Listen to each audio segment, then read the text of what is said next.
As an assistive technology user, accessibility and usability are really important for me. Having an accessible web and having accessible apps at my disposal makes people who are blind and visually impaired have so much more opportunities. Hello, everyone. Today I have a special guest, Elana Chapman, and she is from the Fable team. Elana, could you introduce yourself? Yeah, absolutely. Thanks for the quick promo.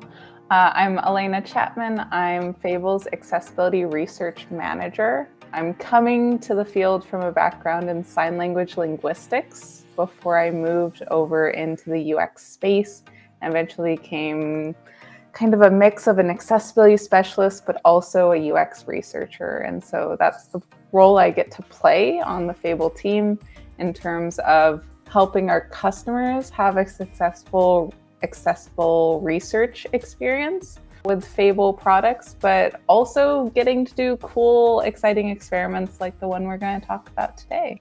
Awesome. And for those who may not be familiar with Fable, would you mind just sharing what Fable is and what they do? Yeah, for sure.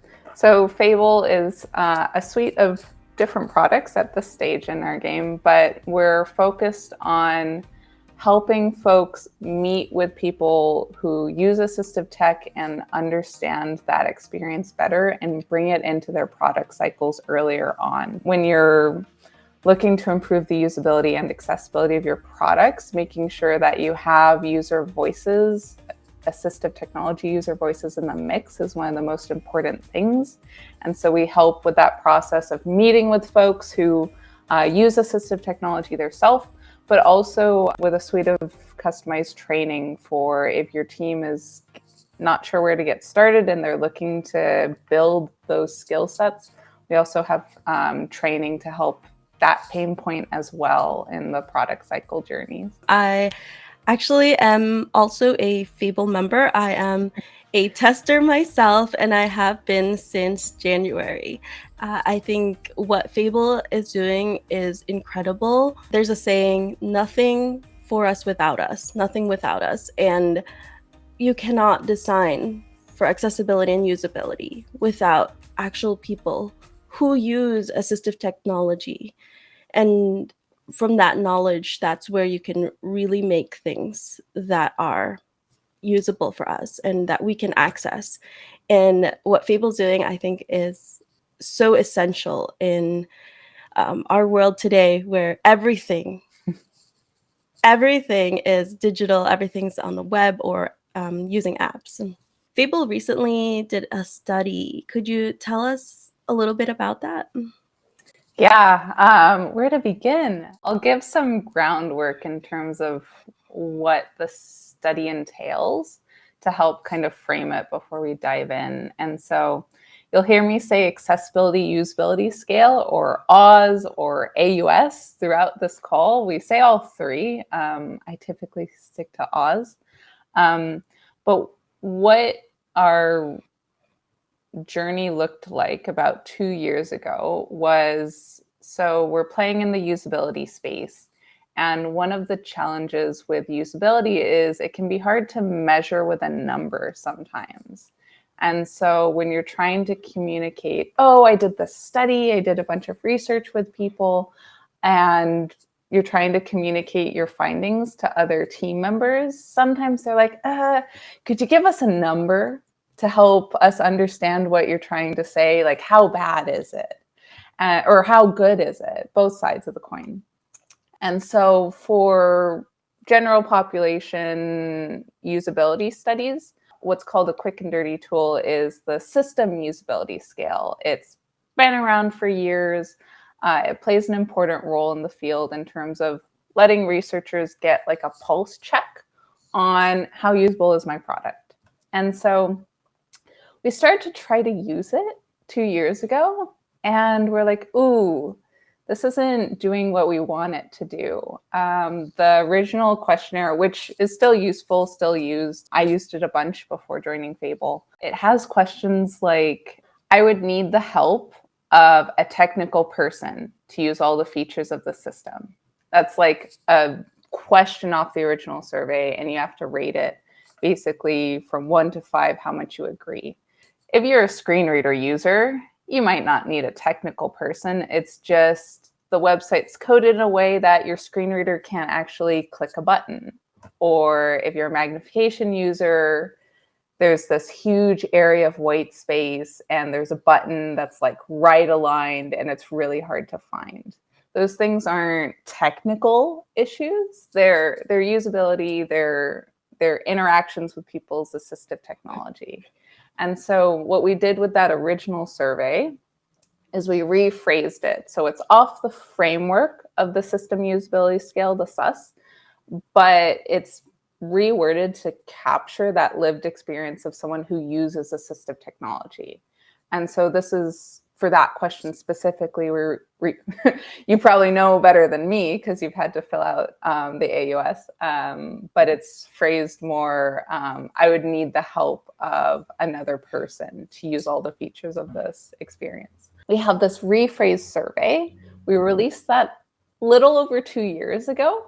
And so one thing was, when we released it, we're like, okay, we need to collect data to understand what the trends are, because SUS has been used for decades. It has a huge data set. It has all these papers kind of validating its usage and kind of trends that you can see with it. And so we wanted to mirror that with the AUS. And so we hit a critical point where we had 2,000 data points. And we were finally like, oh, we can analyze this data set and see what are our AUS trends. Is the average going to sit close to SUS? Do we see different things happening if someone uses a specific assistive technology type?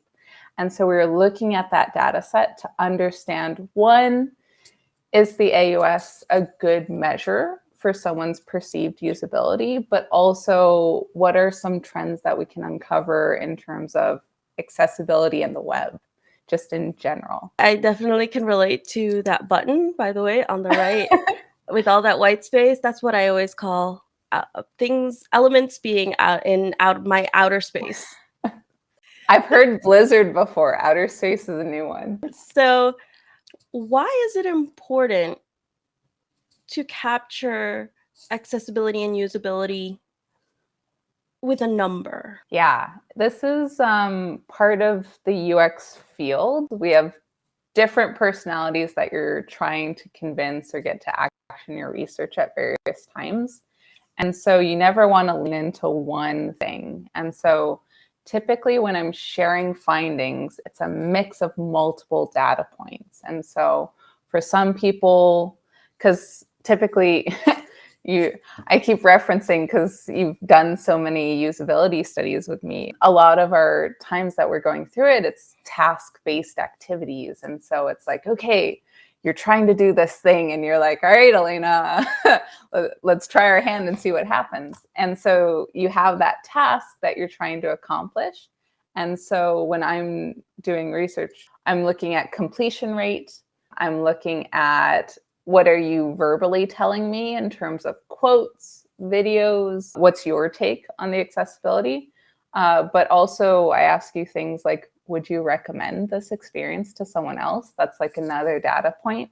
And so the AUS is part of this huge symphony of data points that we collect when we're doing usability studies. Literally was talking to one of my researchers the other day about this, because they're like, well, we had 100% completion rate, but people didn't have a good time going through the experience. And that got reflected in the AUS scores. It was quite low.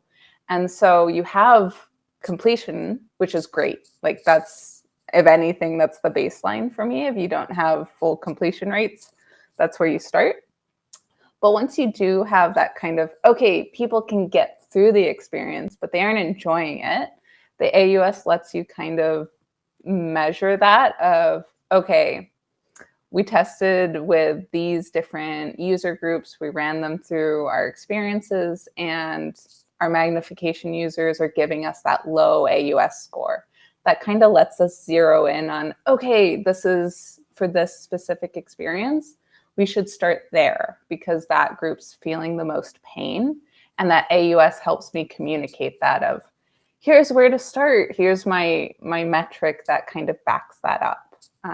And so it plays a role with a lot of other data, but it plays an important one for capturing usually people's pain and dissatisfaction when it comes to an experience. Or I can say, you got such a high AUS score, like you're doing really good. So whatever you did when you were kind of designing these pages, that's some behaviors you want to keep up in your team. It always goes both ways. It's not just, you've done this bad. It can also be look, you've done amazing. And your AUS score shows that. And it can show improvement over time too. If you're retesting a specific experience, you can see the AUS score grow. And it's like, we're improving the experience and we have a number to show. As an assistive technology user, when I hear what you're saying, it makes a lot of sense because for me, it feels wrong to encapsulate my personal experience with a number. Yeah. But in the context of multiple usability tests and a lot of different experiences from a lot of different users, it makes a lot more sense. I just love what we're doing here. I love being able to ask you the questions. Usually Elana asks me all the questions. So it's great to have the tables turned a little bit here. I'm enjoying it too.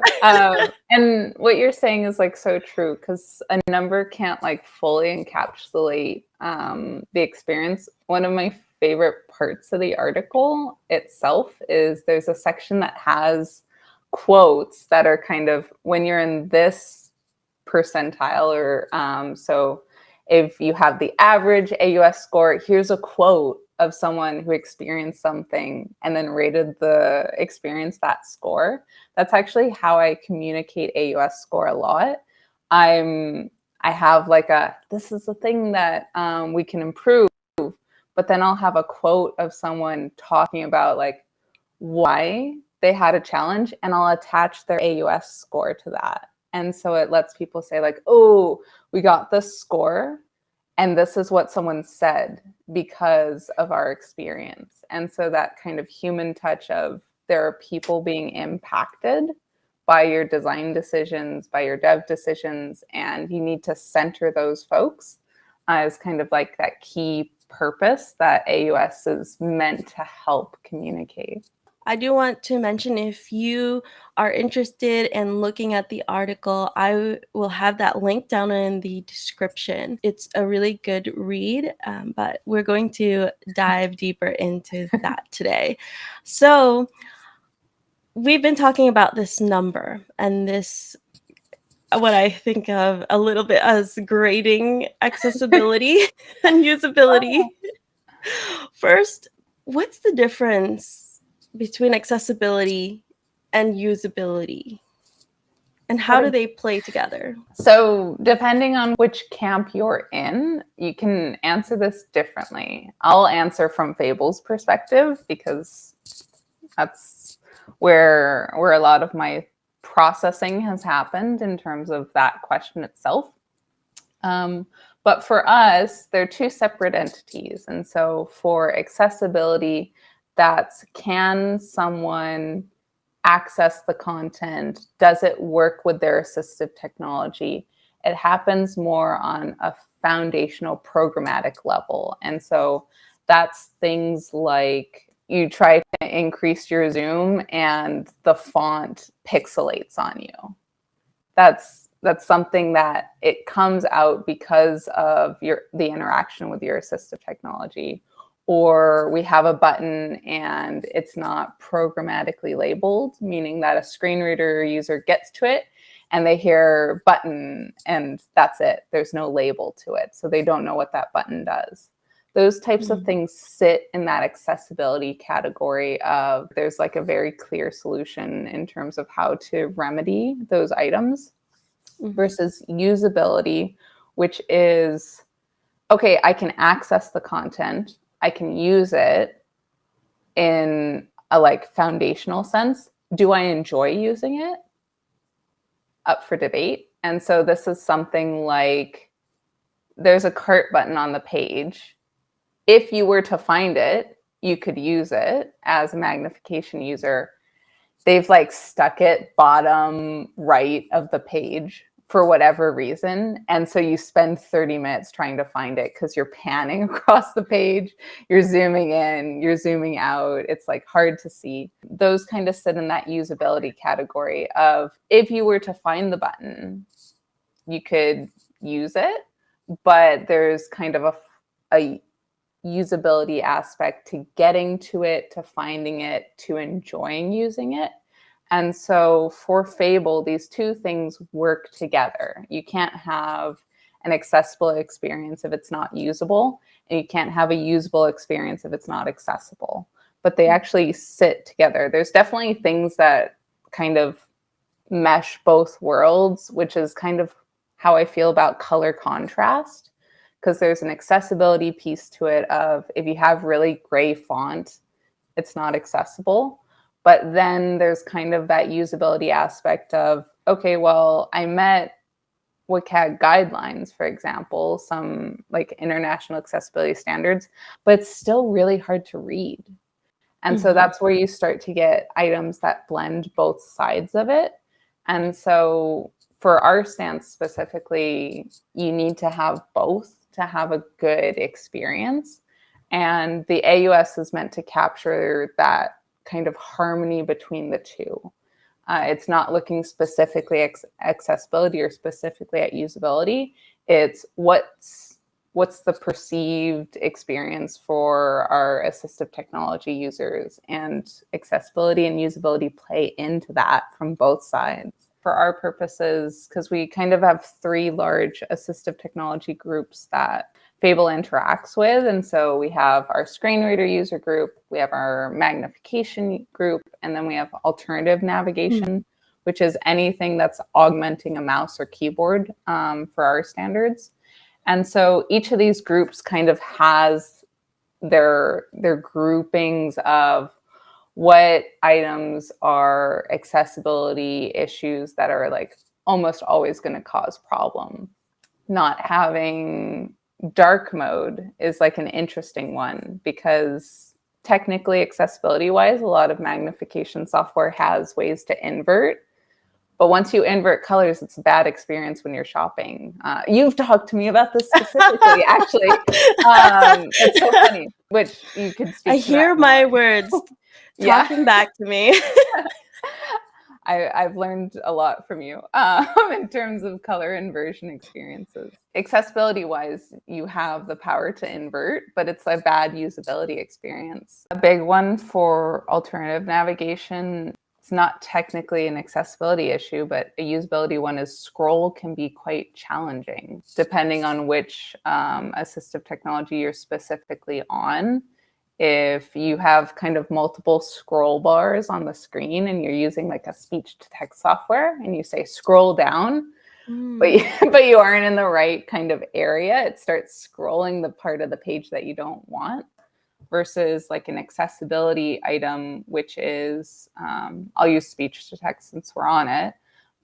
You can use commands basically to control your computer. A common one, if you're using Dragon Naturally Speaking, is you can say show links, and anything interactive is supposed to get numbered. And so an accessibility issue is you try show links, nothing on the page gets numbered because nothing's coded right. And so you're like, oh no.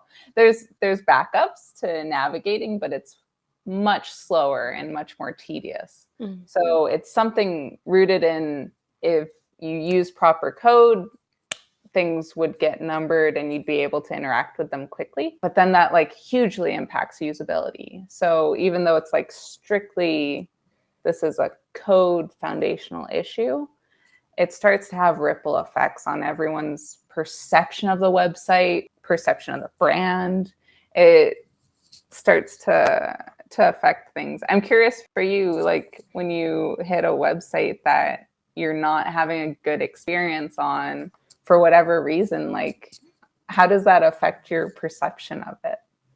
It depends on what I'm doing. If I'm doing a Google search and I'm just trying to find something, I will just click on that search item. If it's not accessible, I just go back and try the next link. I don't like that it's accessible, but I don't even pay it attention. Mm. But if I need to go somewhere specifically and something's not accessible, then I just get really frustrated and I'm like, what website is this? Who has made this website? And for me it's incredibly frustrating even when it was created for people specifically with disabilities or assistive technology users. They're not always accessible, and that even that's frustrating. But when you have friends who use a certain website for products and shopping and you're not able to use that, it feels like you get left out of the loop. You don't Mm. get to join the party. And when I see a brand that consistently is not accessible, I will start telling people, "Oh, that website is not it's not accessible. You might not want to try it because it's not accessible." I have a lot of friends and family who are blind and visually impaired, and we talk a lot about which apps or which websites, where we have good experiences, where we have bad, and we encourage each other to go to websites that are more accessible. Word of mouth is so powerful when it comes to recommending experiences. Yes. So tell me, what were the major findings of the study? Yeah. What a good question. Because it was really interesting. I'm going to try to not geek out too much because I was quite excited when we started looking at the actual data set. We ended up with about 2,100 different data points from various people using the AUS survey itself, both internal to Fable, but also external. What was kind of the first big takeaway that we were trying to answer is how does this compare to SUS, to that system usability scale?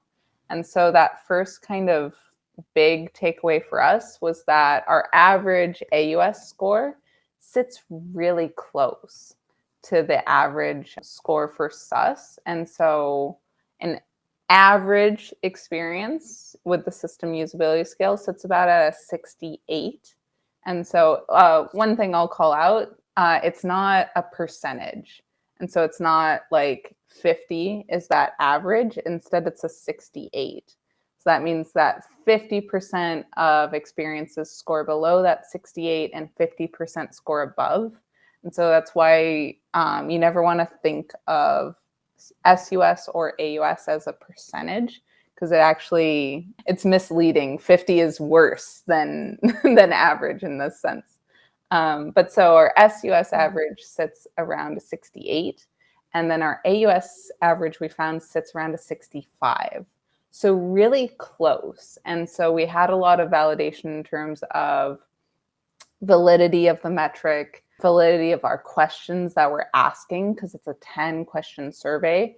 And so we had to check, are each of these questions worded well? Are they getting a variety of responses? Because anytime you see kind of data skewing in a certain way, it starts to bring in questions of, oh, got to check our phrasing there. And so we had a lot of confirmation in terms of our AUS metric itself is on a solid foundation, which was a nice relief after 2 years of releasing it to the wild and being like, oh, what's going to happen? So we had that as kind of our first big takeaway. The second item that was really interesting that we had an inkling for, because I was for these past 2 years, I've been regularly running this on all of my usability studies, which you've gotten to participate in. And so I had a hunch on some of the trends, but we had confirmation. And that big confirmation was different assistive technologies have different average AUS scores. And that's a big kind of takeaway to have, because for SUS, with GenPop, there's no segmenting of that data. And so it's 68 for everyone. Whereas for AUS, we could dig into it and say like, hey, it's 65 is our average, but if you're a magnification user, that average is actually a 72. And so if you get a 65, while technically it's the AUS average, if your participant's a magnification user, technically your experience is below average. It's not up to snuff. Whereas that 65, if it's an alternative navigation user, now we're saying closer to that 67, which is our alternative navigation average. And so you're closer to that one. If you're a screen reader user and you get a 65, you're quite above the average. And so that one's for 56. So across the various assistive technology, there's like a 10 to 5 point difference. So I'll repeat it because I kind of revealed it in a convoluted way. But so it's for magnification, we had the highest AUS average, which was a 72. Our alternative navigation group sat around 67 for their average.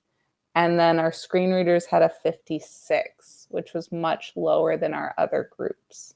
And so the average is lower, meaning that you have an overall kind of worse average experience, is like what that can also communicate. That was really interesting to kind of see that segmentation happen, and for it to be such kind of a stark, easy to tell difference between our different AT types. What can we learn from these results? What are some actionable things that people can do, or how they can think about accessibility and usability from this study? Yeah, so there's one side to it, which is calling back what you said at the start of this, which is you need to design with users in mind, but also with users. And so taking that participatory design approach where you're kind of co-creating things. You aren't just in your little bubble spinning up designs and taking it out to the world and being like, here's the thing. And afterwards, assistive technology users going, it has this issue. you wanna move. It's called shift left in the product world, but you want to include folks earlier on. Is kind of one big item for it. But the other side of it is for prioritization. So it's not that you shouldn't worry about other assistive technology users or things like that. But if you're trying to figure out where to start, the user group that we found that kind of has that worst experience off the bat is our screen reader users. And so looking at their experience first and going to kind of mitigate those experiences. And if you take an inclusive design approach, designing for that user group that has the most pain, the most difficulty, is going to improve the experience for everyone else. While it won't address all the issues that your screen magnification or alternative navigation users also face, there's some things that if you start helping your screen reader users, it's going to improve it for others. So if you have unlabeled buttons, for example, that's going to improve your alternative navigation experience as well, because they rely on those button labels.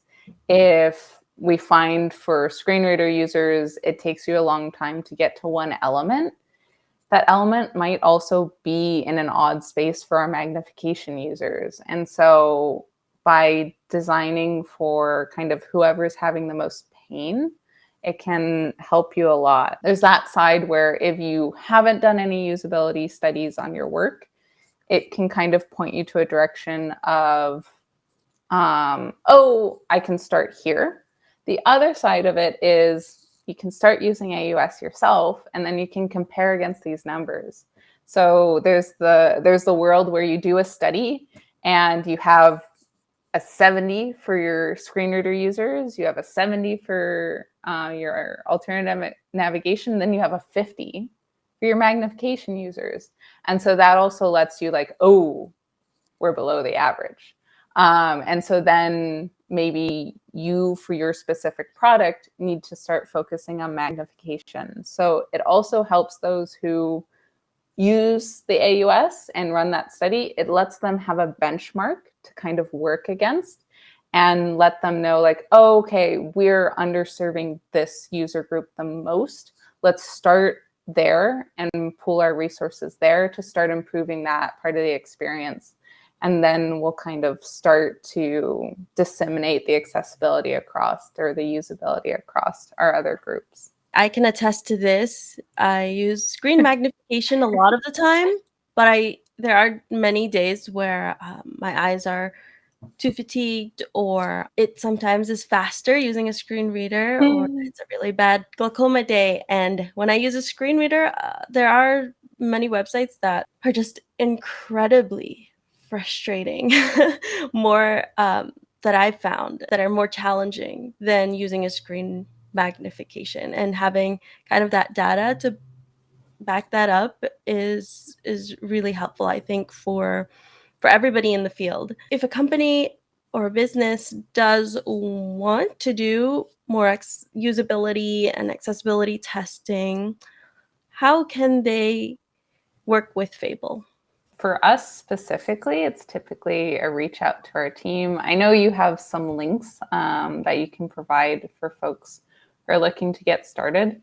Yes, I will put that in the description. Oh, amazing. But I'd say kind of accessing those links, you can get in touch through that means. I can also provide my email in case that's a good point of contact for folks who are looking to get more into that participatory design space and actually designing with users rather than for. I will also just give a quick plug that this article is kind of the first kind of teaser to a full paper that we'll be releasing later in the year, leading up to myself and our COO, Abid, presenting at CSUN this year in March in Anaheim, California.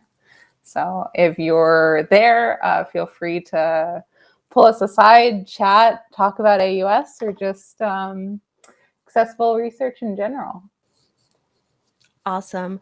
Well, this has been such an amazing conversation. Thank you so much, Elena. It was great to be the one to interview you this time.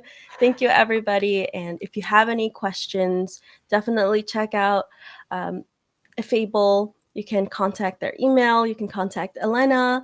If you're looking to make your product or website or app accessible, I would definitely recommend Fable. Thanks, everybody, for watching, and I'll catch you in the next one.